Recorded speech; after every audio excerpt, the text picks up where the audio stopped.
Hello, നാട്ടിലെ താരം എന്ന് പറയുന്ന ഷോയിലേക്ക് വെൽക്കം. അപ്പൊ പതിവ് പോലെ നാട്ടിലെ താരത്തിൽ നിങ്ങളുടെ കൂടെ ജോയിൻ ചെയ്യുന്നത് ഞാൻ RJ അപർണയാണ്. ഇന്ന് എന്റെ കൂടെ ജോയിൻ ചെയ്യുന്ന ആൾക്ക് ഒരുപാട് സ്പെഷ്യാലിറ്റീസ് ഉണ്ട്. 2024 എന്ന് പറയുന്നത് ആളുടെ കരിയറിനെ സംബന്ധിച്ചിടത്തോളം ഒരു ഗോൾഡൻ ഇയർ ആണ് എന്നുള്ളത് പറയാം. ഈ ഒറ്റ വർഷത്തില് 5 ടൈറ്റിൽസ് സ്വന്തമാക്കിയിട്ടുള്ള ബോഡി ബിൽഡർ, ഡെന്റിസ്റ്റ്, നമ്മുടെ miss India physique 2024 title won ചെയ്തിട്ടുള്ള ഡോക്ടർ രേഷ്മ ജോബിയാണ് ഇന്നത്തെ നാട്ടിലെ താരത്തിൽ നമ്മുടെ കൂടെ ജോയിൻ ചെയ്യുന്നത്.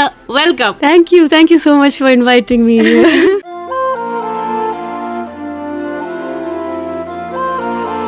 നാട്ടിലെ താരം.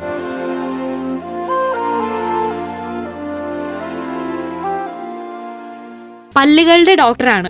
പക്ഷെ എങ്ങനെയാണ് ഈ ഒരു ഫിറ്റ്നസിന്റെ വേൾഡിലേക്ക് വരുന്നത്? നമ്മൾ ചിന്തിക്കുന്ന പോലെയല്ല അങ്ങനെ ഒരു കണക്ഷൻ. അപ്പൊ എങ്ങനെയാണ് ആക്ച്വലി ആ ഒരു ഡെന്റിസ്റ്റ് ജോബിൽ നിന്നും ഇങ്ങനെ ഒരു ഫിസിക്കൽ ഫിറ്റ്നസിന്റെ വേൾഡിലേക്കുള്ള കടന്നുവരവ്? എനിക്ക് 2 ഇൻസ്പിറേഷൻ ഉണ്ടായിരുന്നു.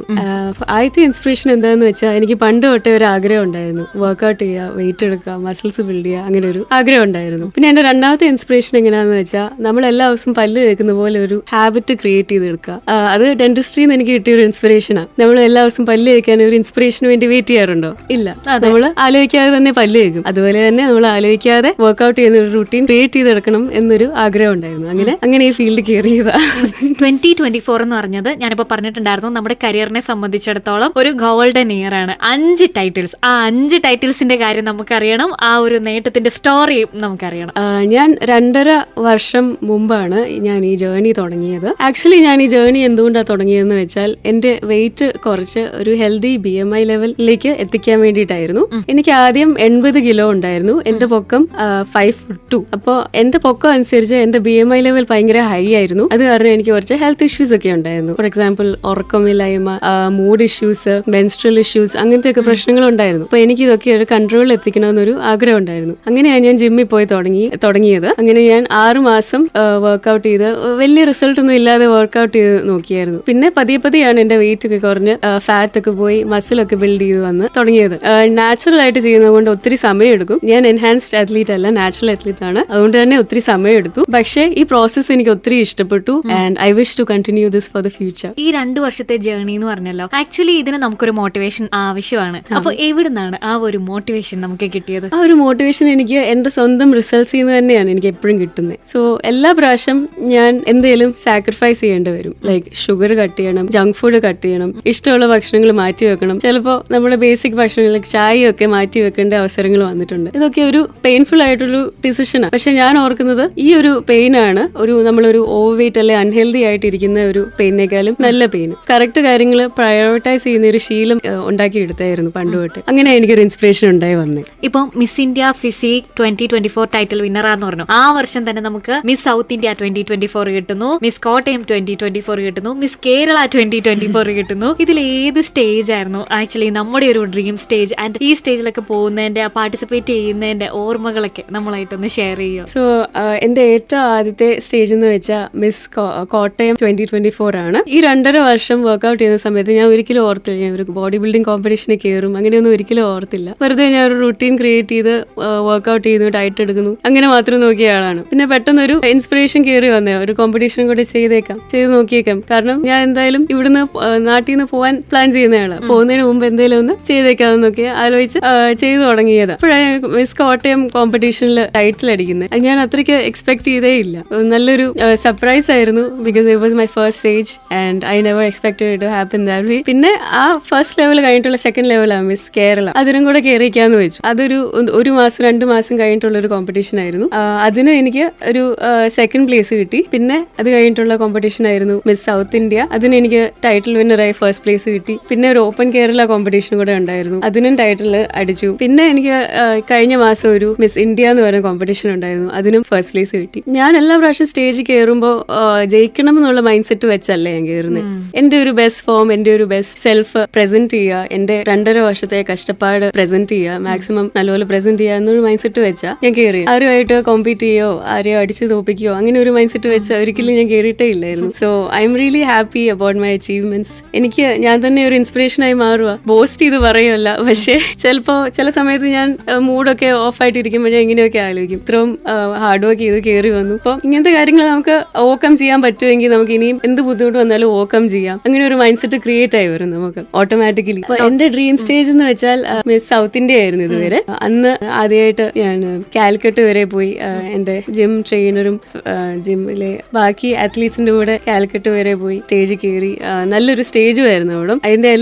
അതിന്റെ പ്രിപ്പറേഷന്റെ എല്ലാ ഭാഗങ്ങളും ഞാൻ ഒത്തിരി എൻജോയ് ചെയ്തു. ഡയറ്റ്, വർക്കൗട്ട്, പോസിങ്, എല്ലാ പ്രാവശ്യം നമുക്ക് നല്ല 100% ആയിട്ട് ചെയ്യാൻ പറ്റില്ലെങ്കിലും ആ പ്രോസസ്സ് ഞാൻ ഒത്തിരി എൻജോയ് ചെയ്തു. നല്ല ഫ്രൂട്ട്ഫുൾ ആയിട്ടും വന്നു റിസൾട്ട് വന്നപ്പോൾ. അതായിരുന്നു എന്റെ ഡ്രീം സ്റ്റേജ്. ഇനി അടുത്ത ഡ്രീം സ്റ്റേജ് എന്ന് വെച്ചാൽ ആമച്വർ ഒളിമ്പിയ എന്ന് പറയുന്ന സ്റ്റേജ് ആണ്. അതൊരു അടുത്ത മാസം നടക്കാൻ പോകുന്ന കോമ്പറ്റീഷനാണ്. മുംബൈ വെച്ച് പ്രിപ്പറേഷൻ ഒക്കെ സ്റ്റാർട്ട് ചെയ്തു. 2 മാസമായിട്ട് അങ്ങനെ പോകുന്നു. All the best. ഇപ്പോഴേ ഞങ്ങളുടെ ആശംസകൾ തരാണ്. മിക്കവാറും ഡയറ്റ് എടുക്കണമെന്ന് ആഗ്രഹിക്കുന്ന, ജിം ഹിറ്റ് ചെയ്യണം എന്ന് ആഗ്രഹിക്കുന്ന ആൾക്കാരുണ്ടായിരിക്കും. പക്ഷെ ഇവര് 2 ദിവസം ശ്രമിച്ചിട്ട് പിന്നെ പറയുന്നത് സാരമില്ല, കഴിച്ചിട്ട് ചാകുവാണെങ്കിൽ ചത്തോട്ടെ എന്ന് പറയുന്ന ഒരു മൈൻഡ് സെറ്റ് മിക്കവർക്കും ഉണ്ട്. അത്ര ഒരു മൈൻഡ് സെറ്റ് എന്തുകൊണ്ടാണ് ആൾക്കാർക്ക് വരുന്നത്? അല്ലെങ്കിൽ അത്ര ഒരു മൈൻഡ് സെറ്റ് ഉള്ളതുകൊണ്ട് എന്ത് പ്രശ്നമാണ് നമ്മുടെ ആരോഗ്യത്തിനും ആയുസിനും ഒക്കെ ഉണ്ടാകാൻ പോകുന്നത്? അങ്ങനെ ഒരു മൈൻഡ് സെറ്റ് നമുക്ക് ഉണ്ടായി വരുന്നത് ഒരു വീക്ക് വിൽ പവർ ഉള്ളതുകൊണ്ട്. ഒരാളും ഒരിക്കലും ഒരു വിൽ പവർ വെച്ച് nobody is bone with a will power. നമ്മൾ അതൊരു മസിൽ പോലെ ട്രെയിൻ ചെയ്തെടുത്താലേ ഒരു സ്ട്രോങ് വിൽ ഉണ്ടാകും. ഒരു ദിവസം വർക്ക്ഔട്ട് ചെയ്താൽ അടുത്ത ദിവസം ഉറപ്പായിട്ടും വേദന ഉണ്ടാവും. എന്ന് വെച്ച് നമ്മൾ വേദന വന്നെന്ന് വെച്ച് നമ്മൾ നിർത്തണം? ഒരിക്കലും അങ്ങനെ പാടില്ല. നമ്മൾ നടക്കാൻ തുടങ്ങുമ്പോൾ ഭയങ്കര ബുദ്ധിമുട്ടല്ലേ, ആദ്യം സൈക്കിൾ ഓടിക്കാൻ തുടങ്ങുമ്പോൾ ഭയങ്കര ബുദ്ധിമുട്ടല്ലായിരുന്നു. അപ്പൊ ബുദ്ധിമുട്ടാണെന്ന് വെച്ച് നമ്മൾ ഒരിക്കലും അത് ചെയ്യാതിരിക്കുവാണെങ്കിൽ നമുക്ക് നഷ്ടം വരുന്നത്. സോ നമ്മൾ മാക്സിമം നമ്മളെ തന്നെ പുഷ് ചെയ്യാൻ നോക്കണം. ഒരു റിസൾട്ട് മൈൻഡ് ഗോൾ വെച്ചിട്ട് പുഷ് ചെയ്യണം. ആ റിസൾട്ടിന്റെ 100% എത്തിയില്ലെങ്കിൽ ഒരു 20% എത്തിയാൽ നമുക്കൊരു ബാക്കി മോട്ടിവേഷൻ ആകും. അങ്ങനെ ഒരു മൈൻഡ് സെറ്റ് ക്രിയേറ്റ് ചെയ്യുവാണെങ്കിൽ അവർക്ക് അങ്ങനെ ഒരു ഇതാവും, ഇൻസ്പിറേഷൻ ആവും എനിക്ക് തോന്നുന്നു. സ്ത്രീകള് ഇപ്പോഴത്തെ ഈ ഡേ ടു ഡേ ലൈഫിൽ ഒരുപാട് രോഗങ്ങൾ നമ്മൾ കേൾക്കുന്നുണ്ട് ഡോക്ടറെ. PCOD അല്ലെങ്കിൽ അങ്ങനെയുള്ള ഒരുപാട് മെൻസ്ട്രൽ സൈക്കിളുമായിട്ട് റിലേറ്റ് ചെയ്തിട്ടുള്ള അല്ലെങ്കിൽ ഗൈനക്കോളജിക്കൽ ആയിട്ടുള്ള ഇഷ്യൂസിനെ കുറിച്ച് നമ്മൾ കേൾക്കുന്നുണ്ട്. കൂടാതെയുള്ള ആരോഗ്യ പ്രശ്നങ്ങൾ, വേറെ തൈറോയിഡ് ഇഷ്യൂസ്, ഹോർമോണൽ ഇഷ്യൂസ്, ഇങ്ങനെയൊക്കെ പറഞ്ഞിട്ട്. അപ്പോൾ അങ്ങനെ ഒരു സാഹചര്യത്തിൽ ആക്ച്വലി നമ്മൾ ആരോഗ്യം പരിപാലിക്കേണ്ട അല്ലെങ്കിൽ ഒരു ഡയറ്റ് പാലിക്കേണ്ട, ജിമ്മിൽ പോവേണ്ട ആ ഒരു ഇമ്പോർട്ടൻസ് എത്രത്തോളം ഉണ്ടെന്നാണ് ഡോക്ടർക്ക് തോന്നുന്നത്? അത് തീർച്ചയായും വളരെ ഇമ്പോർട്ടന്റ് ആണ്. കാരണം PCOD, ഒബീസിറ്റി, കൊളസ്ട്രോൾ എന്നൊക്കെയുള്ളൊരു ലൈഫ് സ്റ്റൈൽ ഡിസീസ് ആണ്. ലൈഫ് സ്റ്റൈൽ നമ്മൾ ഇംപ്രൂവ് ചെയ്യുകയാണെങ്കിൽ ഓട്ടോമാറ്റിക്കലി ഈ ഇഷ്യൂസ് ഒക്കെ കൺട്രോളിലാകും. സ്ത്രീകൾക്ക് പ്രത്യേകിച്ച് PCOD, എന്റെ ജിമ്മിൽ തന്നെ വരുന്ന ആൾക്കാരുണ്ടായിരുന്നു ഒത്തിരി. PCODയും ഒവേറിയൻ ഇഷ്യൂസും എൻഡോമെട്രിയോസിസ് ഒക്കെ ഉള്ള ആൾക്കാർ. അവർ വർക്ക്ഔട്ട് ചെയ്ത് വെയിറ്റ് കുറച്ച് അല്ലെങ്കിൽ ആവശ്യമുള്ള വെയിറ്റ് കൂട്ടി, ചിലർക്ക് വെയിറ്റ് കുറയ്ക്കണം, ചിലർക്ക് കൂട്ടണം BMI ലെവൽ എത്താൻ വേണ്ടി. അത് ബോഡി അനുസരിച്ചിരിക്കും. അപ്പൊ കറക്റ്റ് ഒരു BMI എത്തിയപ്പോൾ അവരുടെ ഇഷ്യൂസ് ഒക്കെ റിവേഴ്സ് ആകുന്നത് ഞാൻ കണ്ടിട്ടുണ്ട്. അതും ഒരു മരുന്നും ഇല്ലാതെ നമുക്ക് തന്നെ റിവേഴ്സ് ചെയ്യാൻ പറ്റുന്ന കാര്യമാണ്. അപ്പോൾ അതുകൊണ്ട് ഞാൻ ഒത്തിരി റെക്കമെൻഡ് ചെയ്യും ഈ ലൈഫ് സ്റ്റൈല്. ഓൾസോ വർക്ക്ഔട്ട് മാത്രമല്ല, ഡയറ്റും കൂടെ നമ്മൾ നോക്കണം. ഷുഗർ, ജങ്ക്, പ്രോസസ്ഡ് ആയിട്ടുള്ള ഫുഡ്, അതൊക്കെ നമ്മൾ മാക്സിമം അവോയ്ഡ് ചെയ്യണം. കാരണം ഇത് നമ്മുടെ ബോഡി ബിൽഡപ്പ് ചെയ്താൽ നമുക്ക് തന്നെയാണ് ദോഷം വരുന്നത്. ഇടയ്ക്ക് ഒരു ദിവസം കഴിച്ചാൽ കുഴപ്പമൊന്നുമില്ല, പക്ഷെ ഒരു ശീലമാക്കിയല്ല പ്രശ്നമാകുന്നത്. അതുകൊണ്ട് നമ്മളെ തന്നെ ട്രെയിൻ ചെയ്യണം. നല്ല ഭക്ഷണം കഴിക്കുക, ആഴ്ച ഒരിക്കലൊക്കെ ചീറ്റ് മീൽ എടുക്കുക. ഒരു ബാലൻസിൽ കൊണ്ട് നടക്കുവാണെങ്കിൽ നമ്മുടെ ബോഡിയും മൈൻഡും ബാലൻസിലാവും. ഡോക്ടറിന്റെ പ്രൊഫഷൻ എന്ന് പറയുന്നത് നല്ല തിരക്കുള്ള ഒരു പ്രൊഫഷനാണ്. അതിനിടയ്ക്ക് ആക്ച്വലി എങ്ങനെയാണ് ഈ ജിമ്മും പ്രാക്ടീസും ഒക്കെ മെയിൻറ്റെയിൻ ചെയ്യണത്? എന്റെ പ്രൊഫഷനിൽ ഒത്തിരി തിരക്കുള്ളത് കൊണ്ട് ഒത്തിരി സ്ട്രെസ്സും ഉണ്ട്. ആ സ്ട്രെസ് ഒന്ന് റിലീവ് ചെയ്യാൻ വേണ്ടിയിട്ടുള്ളൊരു ഔട്ട്ലെറ്റ് ആയിരുന്നു ജിമ്മ് സ്റ്റാർട്ടിങ്ങിൽ. പിന്നെ ഞാൻ ജിമ്മിൽ പോയപ്പോൾ ഒത്തിരി റിസൾട്ട് കാണാൻ തുടങ്ങി. അതുകൊണ്ട് എനിക്ക് ഒത്തിരി ഇഷ്ടപ്പെടാൻ തുടങ്ങി ആ റിസൾട്ട്. കാരണം ആരും എനിക്ക് ഗിഫ്റ്റായിട്ട് തന്ന റിസൾട്ട് അല്ല, ഞാൻ തന്നെ ഏൺ ചെയ്തെടുത്ത്, അങ്ങനെ എല്ലാവർക്കും ഏൺ ചെയ്തെടുക്കാൻ പറ്റുന്ന ഒരു റിസൾട്ടാണ്. We have to show up for our self every day. അങ്ങനെ ഒരു സെൽഫ് എസ്റ്റീം അങ്ങനെ കൂടാനുള്ള ഒരു ഓപ്പർച്യൂണിറ്റിയാണ് നമ്മളിങ്ങനെ വർക്ക്ഔട്ട് ചെയ്തെടുക്കാൻ പറ്റുന്നത്. ഇങ്ങനെ ഞാൻ എനിക്ക് വേണ്ടി ടൈം കണ്ടെത്തിയത്, പ്രയോറിറ്റി ആക്കിയപ്പോഴാണ് ടൈം കണ്ടെത്തിയത്. മിസ് ഇന്ത്യ ഫിസിക് 2024 എന്ന് പറയുന്നത് മിക്കവാറും എല്ലാവരുടെയും ഒരു ഡ്രീം കം ട്രൂ മൊമെന്റ് ആണ്. അതിന്റെ ടൈറ്റിൽ വിന്നർ ആണ് ഡോക്ടർ. ഈ 2 വർഷം മുമ്പ് വരെ അതിനെക്കുറിച്ച് ചിന്തിച്ചിട്ടില്ലായിരുന്നു എന്നാണ് ഇപ്പൊ നമ്മളെ എടുത്ത് പറഞ്ഞിട്ടുണ്ടായിരുന്നത്. അപ്പോൾ 2 വർഷത്തെ കഠിനാധ്വാനത്തിന്റെ ഫലമായിട്ടാണ് അത് കിട്ടിയിട്ടുള്ളത്. ഒരുപാട് പെൺകുട്ടികൾ ഉണ്ടായിരിക്കും. അപ്പൊ അവരെ പോലെയുള്ളവർക്ക് ഇങ്ങനെയുള്ള വേദികളിലേക്ക് കടന്നു വരണമെന്നുണ്ടെങ്കിൽ എന്താണ് ആക്ച്വലി നമ്മൾ ചെയ്യേണ്ടത്? നമ്മൾ എത്രയും പെട്ടെന്ന് ഒരു ഇൻവെസ്റ്റ്മെന്റ് തുടങ്ങുമ്പോൾ അത്രയും പെട്ടെന്ന് നമുക്കൊരു വാല്യൂ തിരിച്ചു കിട്ടും, അല്ലേ? അങ്ങനെ തന്നെയാണ് നമ്മുടെ മസിലും ബോഡി ബിൽഡിങ്ങും ഫിസിക് ബിൽഡിങ്ങും എന്നുള്ള പ്രോസസ്സ്. നമ്മൾ എത്ര നേരത്തെ സ്റ്റാർട്ട് ചെയ്യുന്നോ അത്ര പെട്ടെന്ന് നമുക്കൊരു 10 മടങ്ങ് റിസൾട്ട് കിട്ടും ചെറിയ സമയത്തിനുള്ളിൽ. അപ്പൊ അങ്ങനെ ഒരു മൈൻഡ് സെറ്റ് വെച്ച് ഇത് കാണുവാണെങ്കിൽ നമ്മൾ എല്ലാ ദിവസവും നമുക്ക് വേണ്ടി ഒരു സെൽഫ് കെയർ എന്ന രീതിയിൽ 1 മണിക്കൂർ കൊടുക്കും. വർക്കൗട്ടിനോ എന്തെങ്കിലും വർക്കൗട്ട് ചെയ്താൽ മതി. ചിലർക്ക് മാർഷൽ ആർട്സ് ഇഷ്ടം, ചിലർക്ക് യോഗ ഇഷ്ടം, ചിലർക്ക് കാർഡിയോ ഇഷ്ടം, സുംബ ഡാൻസ് ഇഷ്ടം, ചിലർക്ക് വെയിറ്റ് ട്രെയിനിങ് ഇഷ്ടം. ഏതെങ്കിലും ഒരു ആക്ടിവിറ്റി ചെയ്ത് നമ്മുടെ ബോഡി നമ്മൾ തന്നെ കെയർ ചെയ്തെടുക്കുക, ഹെൽത്ത് മെച്ചപ്പെടുത്തി എടുക്കുക. അതെനിക്ക് പറയാനുള്ളത്. 30 കഴിയുമ്പോൾ തന്നെ ഭയങ്കരമായിട്ട് ക്ഷീണമായി വരാറുള്ള സ്ത്രീകളും പുരുഷന്മാരെയും ഒക്കെ നമ്മളിപ്പോൾ കണ്ടുവരുന്നുണ്ട്. ചിലരിലാണെന്നുണ്ടെങ്കിൽ നമ്മൾ ചിന്തിക്കാത്ത പോലും രോഗങ്ങൾ വരുന്നു, ഡയബറ്റിസ് വരുന്നു, പ്രഷർ വരുന്നു, ഇങ്ങനെയുള്ള പ്രശ്നങ്ങളൊക്കെ ഉണ്ടാവുന്നുണ്ട്. ആക്ച്വലി അങ്ങനെയുള്ളവരോട് ഡോക്ടർക്ക് എന്താണ് പറയാനുള്ളത്? അങ്ങനത്തെയുള്ള പ്രശ്നങ്ങൾ നമ്മൾ മാക്സിമം പ്രിവെന്റ് ചെയ്യാൻ നോക്കണം. Prevention is better than cure എന്ന് നമ്മൾ കേട്ടിട്ടില്ല. അത് നമ്മൾ അപ്ലൈ ചെയ്യണം. ഇവിടെ ആദ്യം ഡയറ്റ് കൺട്രോൾ ചെയ്യണം. ഡയറ്റിന് എന്തെങ്കിലും പ്രശ്നം ഉണ്ടോ എന്ന് ആദ്യം നോക്കണം, എന്നിട്ട് ഡയറ്റ് കൺട്രോൾ ചെയ്യണം. അതായത് എല്ലാവരുടെയും ബോഡി ടൈപ്പ് അനുസരിച്ച് ഡിഫറെന്റ് ഏത് ഡയറ്റ് ഫോളോ ചെയ്യണം. നമ്മളൊരു ട്രെയിനറിനെ കൺസൾട്ട് ചെയ്താൽ മതി, നമുക്ക് അറിയാൻ പറ്റും എങ്ങനെയാണ്. പിന്നെ നമ്മൾ വർക്കൗട്ടും നോക്കണം. ഏതെങ്കിലും ഒരു നല്ല വർക്കൗട്ട് നമ്മുടെ ബോഡിക്ക് പറ്റുന്ന ഒരു, ചിലർക്ക് വെയിറ്റ് ട്രെയിനിങ് പറ്റത്തില്ല, ചിലർക്ക് ഇഷ്ടമില്ലായിരിക്കും. അപ്പൊ ഇഷ്ടമുള്ളത് ചെയ്യണം. മാർഷൽ ആർട്സ് ഫ്ലെക്സിബിൾ ആക്കുന്ന എന്തെങ്കിലും ട്രെയിനിങ്. അപ്പൊ നമ്മൾ എൻജോയ് ചെയ്യും നമ്മൾ ചെയ്യുന്ന കാര്യം. അത് പ്രിവെന്റ് ചെയ്തെടുക്കുക മാക്സിമം. കാരണം പ്രശ്നം വന്നു കഴിഞ്ഞാൽ പിന്നെ മരുന്നെടുക്കണം. മരുന്നെടുത്താൽ അതിന്റെ സൈഡ് എഫക്റ്റുമായിട്ട് പോകേണ്ടി വരും. നമ്മൾ തന്നെ നമ്മുടെ ആരോഗ്യം നമ്മുടെ കയ്യിലാന്നുള്ള രീതിയിൽ like we have to have that mindset, the attitude that it's in our control. നമ്മൾ എല്ലാ ദിവസവും നമ്മൾ എല്ലാ ദിവസവും ചൂസ് ചെയ്യുന്ന ഓരോ ചോയ്സസ്. രാവിലെ എഴുന്നേൽക്കുമ്പോൾ പഞ്ചസാര ഇട്ട ചായ കുടിക്കണോ, പഞ്ചസാര ഇടാത്ത കുടിക്കണോ, ബ്ലാക്ക് ടീ കുടിക്കണോ എന്നൊക്കെ ഒരു ചോയ്സാണ് അത്. അപ്പൊ നമ്മൾ കറക്റ്റ് ചോയ്സ് മൈൻഡ്ഫുൾ ആയിട്ട് എടുക്കണം. കറക്റ്റ് ഉദ്ദേശത്തോടെ നമ്മൾ എടുക്കണം. എനിക്ക് ഈ ഗോൾ ഉണ്ട്, ഈ 2 മാസത്തിനുള്ളിൽ എനിക്ക് ഇത്രയും വെയിറ്റ് കുറയ്ക്കണം. ഞാൻ ഇപ്പോ പഞ്ചസാര ഇട്ട ചായ കുടിച്ചാൽ ആ ഗോൾ എനിക്ക് എത്താൻ പറ്റത്തില്ല 2 മാസത്തിനുള്ളിൽ. അപ്പൊ അങ്ങനെ ഒരു ഡിസിപ്ലിൻ നമ്മൾ തന്നെ ഒരു ക്രിയേറ്റ് ചെയ്തെടുക്കണം. അതാണ് എനിക്ക് പറയാനുള്ളത്. സ്ഥിരമായിട്ട് നമ്മൾ പണ്ട് മുതലേ നമ്മുടെ അമ്മൂമ്മമാര് പറഞ്ഞ് കേൾക്കാറുള്ള കാര്യമാണ്, അധികം വെയിറ്റ് എടുക്കരുത്, സ്ത്രീകളായി കഴിഞ്ഞാൽ അധികം നമ്മൾ ഭാരം എടുക്കാൻ പാടില്ല, വ്യായാമം ചെയ്യാൻ പാടില്ല, യൂട്രസിന് കേടാണ്, അല്ലെങ്കിൽ നമ്മുടെ ശരീരഘടനയ്ക്ക് അത് കേടാണെന്നുള്ളത്. ഇത് ശരിക്കും സത്യമാണോ, ഒരു മിസ്കൺസെപ്ഷൻ ആണോ? അതൊരു ആക്ച്വലി ഒരു വലിയൊരു തെറ്റിദ്ധാരണയാണെന്ന് എനിക്ക് തോന്നുന്നത്. ഞാൻ വെയിറ്റ് എടുത്ത് തുടങ്ങിയ പിന്നെ എന്റെ യൂട്രസിന് ആക്ച്വലി മെൻസ്ട്രൽ പെയിൻ ഇല്ലാണ്ടായി. എനിക്ക് പണ്ട് ഒത്തിരി പെയിൻ ഉള്ള ആളായിരുന്നു, തലകറക്കം എല്ലാ പ്രാവശ്യം വരുന്ന ആളായിരുന്നു. പക്ഷെ ഇപ്പൊ എനിക്ക് ഒരിക്കലും അങ്ങനെ പെയിനേ ഇല്ല. ഓക്കെ. അപ്പൊ അങ്ങനെ ഞാൻ റിവേഴ്സ് ചെയ്തെടുത്തു. അപ്പൊ എന്റെ യൂട്രസിന് ഒരു കുഴപ്പമില്ല.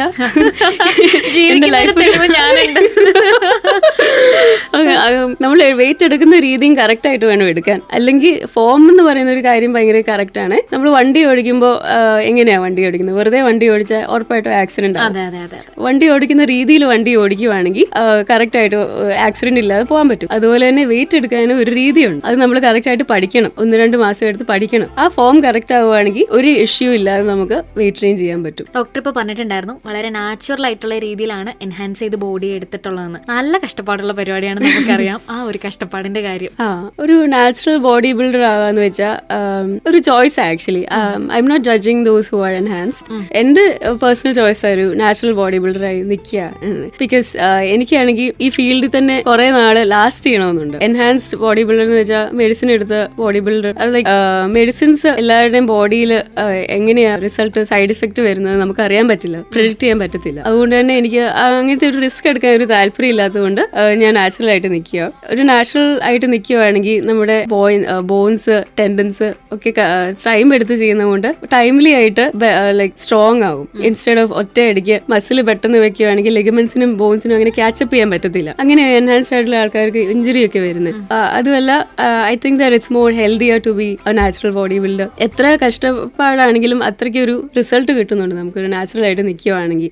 നമ്മുടെ സ്ലീപ്പ് റിതം, മെൻസ്ട്രൽ റിതം, എല്ലാ മൂഡ് എല്ലാം നമ്മൾ കറക്റ്റ് ഒരു ലെവലിലെത്തി കിട്ടും നാച്ചുറൽ ആയിട്ട് നിൽക്കുകയാണ്. കാരണം നമ്മൾ എക്സ്റ്റേണൽ ഒരു സബ്സ്റ്റൻസ് ഒന്നും യൂസ് ചെയ്യുന്നില്ല. And it doesn't change who you are. You can be your self while you're in this field. And I think it's a big gift to be a natural bodybuilder. എത്ര കഷ്ടപ്പാടാണെങ്കിലും എത്ര ആൾക്കാർ നമ്മൾ ചെറുതായി പോവാന്ന് പറഞ്ഞാലും actually നമ്മൾ ചെറുതായി പോകും. കാരണം we can never compete with an enhanced bodybuilder എത്ര നോക്കിയാലും. പക്ഷേ I feel that it's more rewarding personally. കാരണം നമ്മൾ എസ്തെറ്റിക്സിന് വേണ്ടിയിട്ട് മാത്രമല്ല ചെയ്യുന്നത്, നമ്മൾ ഹെൽത്തിനും കൂടെയാണ് ചെയ്യുന്നത്. അതിന്റെ റിസൾട്ടും എനിക്ക് കിട്ടുന്നുണ്ട്. So I am very happy about it. നമുക്ക് വീട്ടുവിശേഷങ്ങളിലേക്കൊക്കെ വരാം. അപ്പൊ ആക്ച്വലി വീട് എവിടെയാണ്? വീട്ടിൽ ആരൊക്കെ ഉണ്ട്? വീട്ടില് അപ്പനുണ്ട്, അമ്മയുണ്ട്, 4 പഗ്ഗുണ്ട്, 2 പഗ്ഗുണ്ട്, ഒരു ഗ്രേറ്റ് ഡെയിൻ ഉണ്ട്, പിന്നെ ഒരു അനീത്തിയുണ്ട്. അനീത്തി ഡെന്റിസ്റ്റ് ആണ്. 1-2 മാസത്തെ അവള് തിരിച്ച് വീട്ടിലോട്ട് വരും. ആൾക്ക് താല്പര്യം ഉണ്ടോ ജിം ഹിറ്റ് ചെയ്യാനും? ആൾക്ക് സുംബ ഡാൻസ് ഒക്കെയാ താല്പര്യം. അവള് ഡാൻസിങ് ഒക്കെയാ ഇഷ്ടമൊക്കെ. വീട്ടിലുള്ള സപ്പോർട്ട് ആക്ച്വലി എത്രത്തോളം ഉണ്ട് ഈ ഒരു ഫീൽഡിൽ? പ്രത്യേകിച്ച് ഒരു സ്ത്രീയാണ്, അപ്പോൾ നമുക്ക് ഒരുപാട് സപ്പോർട്ട് വീട്ടുകാരുടെ ഭാഗത്ത് നിന്ന് ഡെഫിനറ്റ്ലി വേണം, ഇല്ലെങ്കിൽ നമ്മൾ ഡൗൺ ആയിപ്പോ. അപ്പോൾ വീട്ടിലുള്ള സപ്പോർട്ടും കാര്യങ്ങളും. ഓക്കെ, വീട്ടില് സ്റ്റാർട്ടിങ് സപ്പോർട്ട് വലിയ കാര്യമായിട്ടില്ലായിരുന്നു. കാരണം വലിയൊരു തെറ്റിദ്ധാരണയായിരുന്നു അവർക്ക്. അവരോർത്ത് ഞാൻ ഒരു ഭയങ്കര മാസ്കുലിനായി മാൻലി ആയി പോകുന്ന അവരോർത്തെ മെഡിസിൻ ഒക്കെ എടുത്ത്. പക്ഷെ എന്റെ കാറ്റഗറി എങ്ങനെയാന്ന് വെച്ചാൽ വെൽനെസ് കാറ്റഗറിയാണ്. അതിൽ എങ്ങനെയാന്ന് വെച്ചാൽ ഒരു നാച്ചുറൽ വിമന്റെ ബോഡിയുടെ ബ്യൂട്ടി മെയിൻറ്റെയിൻ ചെയ്ത് ആ ഗ്ലാസ് ഫിഗർ ഒക്കെ മെയിൻറ്റെയിൻ ചെയ്ത് ലോവർ ബോഡിക്ക് ഇമ്പോർട്ടൻസ് കൊടുത്ത് പ്രയോറിറ്റി കൊടുത്ത്. കാരണം നാച്ചുറലി വിമൻസിന് ലോവർ ബോഡിയാണ് കൂടുതൽ വെക്കുന്നത്. അങ്ങനെയാണ് നമ്മൾ ഇവോൾവ് ആയത്. സോ അങ്ങനത്തെ ഒരു നാച്ചുറൽ എബിലിറ്റി നമ്മൾ സസ്റ്റെയിൻ ചെയ്ത് ചെയ്യുന്ന ഒരു കാറ്റഗറിയാണ്. അപ്പോൾ അവർക്ക് കുറച്ച് സപ്പോർട്ടാണ്, അവർക്ക് കുഴപ്പമില്ല ആ കാറ്റഗറി. എനിക്കും ഈ കാറ്റഗറി തന്നെ ഇഷ്ടം. ബിക്കോസ് എനിക്ക് നാച്ചുറലി എനിക്ക് അച്ചീവ് ചെയ്യാൻ പറ്റുന്ന ഈ കാറ്റഗറിയാണ്. പിന്നെ എന്റെ പേരൻസും എന്നെ കണ്ട് ഇൻസ്പയർ ആയി. അവരും വർക്ക്ഔട്ട് ചെയ്യാൻ തുടങ്ങി, അപ്പൻ സൈക്കിൾ ചെയ്യാൻ തുടങ്ങി, അമ്മ ജിമ്മിൽ പോകാൻ തുടങ്ങി. അവരൊക്കെ വെയിറ്റ് കുറച്ച് അവരും ഹെൽത്ത് നോക്കാൻ തുടങ്ങി. അടിപൊളി. ആക്ച്വലി ഒരുപാട് സ്ത്രീകളും പെൺകുട്ടികളും ഒക്കെ നമ്മുടെ ഷോ കേൾക്കുന്നുണ്ടായിരിക്കും. അവരോട് എന്താണ് ഡോക്ടർക്ക് പറയാനുള്ളത്? നമ്മള് സ്ത്രീകള് വെയിറ്റ് എടുത്താൽ ഒത്തിരി ബൾക്കി ആവുമെന്ന് എല്ലാവർക്കും ഒരു തെറ്റിദ്ധാരണയുണ്ട്. അങ്ങനെ ഒരിക്കലും നമ്മൾ ബൾക്കി ആവത്തില്ല. ബിക്കോസ് നമ്മൾ നാച്ചുറലി വെയിറ്റ് എടുത്താൽ നമ്മൾ കുറെ ഫാറ്റ് പോവും, ചെറുതായിട്ട് മസിൽ വെക്കും, അത്രേ ഉള്ളൂ. കാരണം നമ്മൾ മെഡിസിൻ ഒന്നും എടുക്കാതെ നാച്ചുറൽ ആയിട്ട് ചെയ്യുമ്പോൾ നമ്മുടെ ബോഡി ടോൺ ആകും, ഹെൽത്ത് നോർമൽ ആവും. അത്രേ മാക്സിമം നടക്കും. നമ്മൾ അറിയാണ്ടൊന്നും മെയിൽ ഫിസിക്ക് നമുക്ക് കിട്ടത്തില്ല. എത്ര ചെറിയ വെയിറ്റ് എടുത്താൽ അങ്ങനെ ഇപ്പൊ പൊതുവെ എല്ലാവർക്കും ഒരു പേടിയാണ്. ചെറിയൊരു വെയിറ്റ് എടുത്താൽ ഭയങ്കര വലിയ പൈസ ഉണ്ടാവും, വലിയ ബാക്ക് ഉണ്ടാവും. പക്ഷെ ഇറ്റ്സ് എ ബിഗ് മിസ്അണ്ടർസ്റ്റാൻഡിങ്. അതുകൊണ്ട് മൈ അഡ്വൈസ് ഇസ് ദാറ്റ് എല്ലാവരും ധൈര്യമായിട്ട് എന്തെങ്കിലും വർക്ക്ഔട്ടോ ട്രെയിനിങ്ങോ നമ്മുടെ ഹെൽത്തിന് വേണ്ടി, വെയിറ്റ് ട്രെയിനിങ് ഇഷ്ടമില്ലെങ്കിൽ നമുക്ക് ഇഷ്ടമുള്ള എന്തെങ്കിലും എക്സസൈസ് നമ്മൾ അഡോപ്റ്റ് ചെയ്ത് ഡെയിലി റുട്ടീൻ ആക്കുക എന്നാണ് എനിക്ക് പറയാനുള്ളത്. അതിന്റെ കൂടെ തന്നെ ഡയറ്റ് നോക്കുക, മെന്റൽ ഹെൽത്ത് നോക്കുക. നമ്മൾ ഈ എക്സസൈസ് ചെയ്യുമ്പോൾ നമ്മുടെ മെന്റൽ ഹെൽത്ത് ഏറ്റവും കൂടുതൽ ഇംപ്രൂവ് ആകുന്നത്. നമുക്ക് നമ്മുടെ എമോഷൻസ് നമുക്ക് തന്നെ കൺട്രോൾ ചെയ്യാൻ പറ്റുന്ന ഒരു പരിവാവും. ഇങ്ങനെ ഒരു കണക്ഷനും കൂടി ഉണ്ട്. അപ്പൊ ഈ ഒത്തിരി ഡിപ്രഷൻ, ആൻസൈറ്റി ഒക്കെ വരുന്ന സ്ത്രീകൾക്ക് ഒത്തിരി, കാരണം നാച്ചുറലി വിമൻ ഒരു ന്യൂറോട്ടിസിസം കൂടിയ ആൾക്കാരല്ല. പെട്ടെന്ന് മാനസിക പിരിമുറുക്കം ഒക്കെ വരുന്ന ആൾക്കാരാണ് സ്ത്രീകൾ ആസ് കമ്പയർ ടു മെൻ. നമ്മളിങ്ങനെ വർക്ക്ഔട്ട് ചെയ്യുമ്പോൾ ഒരു ഹാപ്പി ഹോർമോൺ റിലീസ് ആകും, എൻഡോർഫിൻ എന്ന് പറയുന്ന ഹോർമോൺ. അത് നാച്ചുറലി റിലീസ് ആകുന്ന ഹോർമോണാണ്. അങ്ങനെ ഒരു ഹോർമോൺ റിലീസ് ആകുമ്പോൾ നമ്മുടെ ഈ കുറെ ഡിപ്രഷനും ആൻസൈറ്റിയും തന്നെ മാറും. അപ്പൊ ഈ റുട്ടീൻ നമ്മൾ ബിൽഡ് ചെയ്തെടുക്കുമ്പോൾ ഇങ്ങനെ ഒരു ബെനിഫിറ്റും ഉണ്ട്. ഇങ്ങനെ ഒരു ഗുഡ് ഫീലിംഗ് വരും നമുക്ക്. അതും ഒരു ഇൻസ്പിറേഷൻ തന്നെയാണ് ടു കീപ് ഗോയിങ്. ഇതാ എനിക്ക് എല്ലാവരും പറയാനുള്ളത്. ഇങ്ങനെ ഒരു റുട്ടീൻ എടുത്ത് ക്രിയേറ്റ് ചെയ്യുവാണെങ്കിൽ നമുക്ക് തന്നെ ഒരു വലിയൊരു ബെനിഫിറ്റ് ആയി കിട്ടുന്നു. ഇതൊക്കെയാ റിവാർഡ് കിട്ടുന്നത് എന്നൊക്കെ എനിക്ക് പറയാനുള്ളത്. ഈ സ്കിൻ കെയർ അല്ല, മറിച്ച് ഈ സ്കിൻ വൈറ്റനിങ് തെറ്റിദ്ധാരണയുടെ പുറത്ത് വർക്കൗട്ട് ഒന്നും ചെയ്യാതെ ആക്ച്വലി കുറെ ക്രീം മേടിച്ച് തീർക്കുന്ന ആൾക്കാരെ നമ്മൾ കണ്ടിട്ടുണ്ട്. ആക്ച്വലി ഇത് മാത്രമല്ലല്ലോ ഇതിന്റെ പുറകിലുള്ളത്. നമ്മൾ വർക്കൗട്ട് ചെയ്യാന്ന് പറയുന്നത് അതിലൊരു ഇമ്പോർട്ടന്റ് ഘടകമാണെന്നാണ് തോന്നുന്നത്. കറക്റ്റാണ്. നമ്മൾ വർക്കൗട്ട് ചെയ്യുമ്പോഴാണ് നമ്മുടെ ബോഡിയിൽ ബ്ലഡ് സർക്കുലേഷൻ ഉണ്ടാവുക. അങ്ങനെ ഒരു നാച്ചുറൽ ഗ്ലോ ഉണ്ടാകുന്ന, കോംപ്ലക്ഷൻ നല്ലപോലെ നാച്ചുറലി ക്ലിയർ ആവുന്നത് വർക്കൗട്ടിലൂടെയാണ്. വെയിറ്റ് ട്രെയിൻ മാത്രമല്ല, കാർഡിയോ, പിന്നെ നമ്മുടെ ഓട്ടം, അതൊക്കെ നമ്മുടെ ഹാർട്ട് വർക്കാക്കി ഹാർട്ട് പമ്പ് ചെയ്യും. ബ്ലഡൊക്കെ ബോഡിയിലേക്ക് മൊത്തം, ഈവൻ സ്കിൻ ഇൻക്ലൂഡിങ് പമ്പ് ആവും. അങ്ങനെ പഴയ വിഷമായിട്ട് അടിഞ്ഞുകൂടി കിടക്കുന്ന ബ്ലഡൊക്കെ പോയി നല്ല ബ്ലഡ് വരും, ഓക്സിജനേറ്റഡ് ബ്ലഡ് വരും. സ്കിൻ കെയർ ഇമ്പോർട്ടന്റ് ആ. ഇത്തിരി ഓവർ വെയിറ്റ് ഉള്ള ആൾക്കാർക്ക് ചെറിയ ഡാർക്ക് പാച്ചസ് കാണും കഴുത്തേലും അണ്ടർ ആംസിലും കാലിലും ഒക്കെ.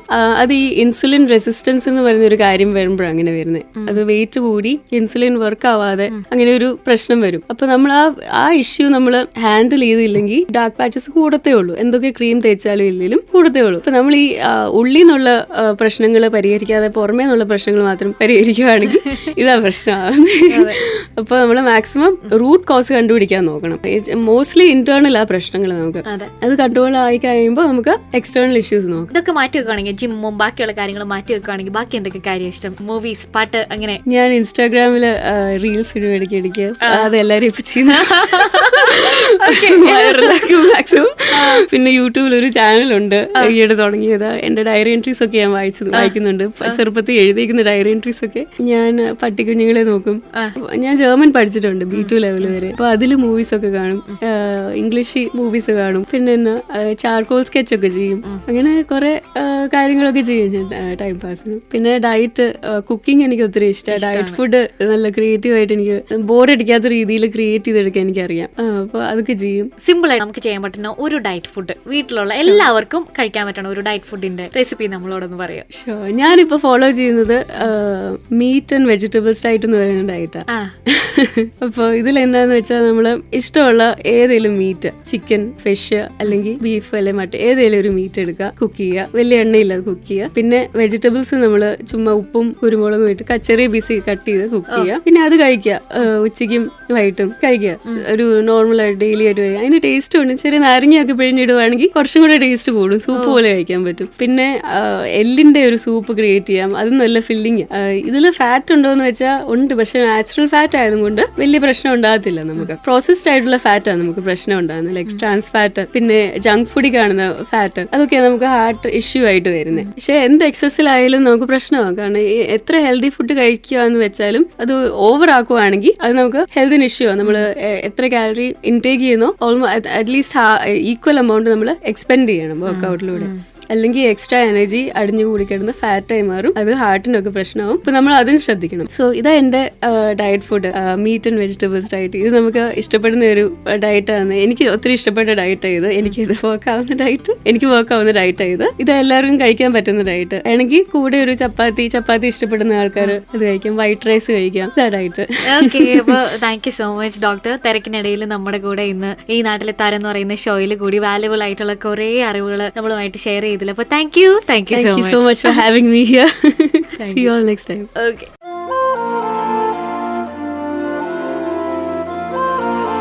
നാട്ടിലെ താരം.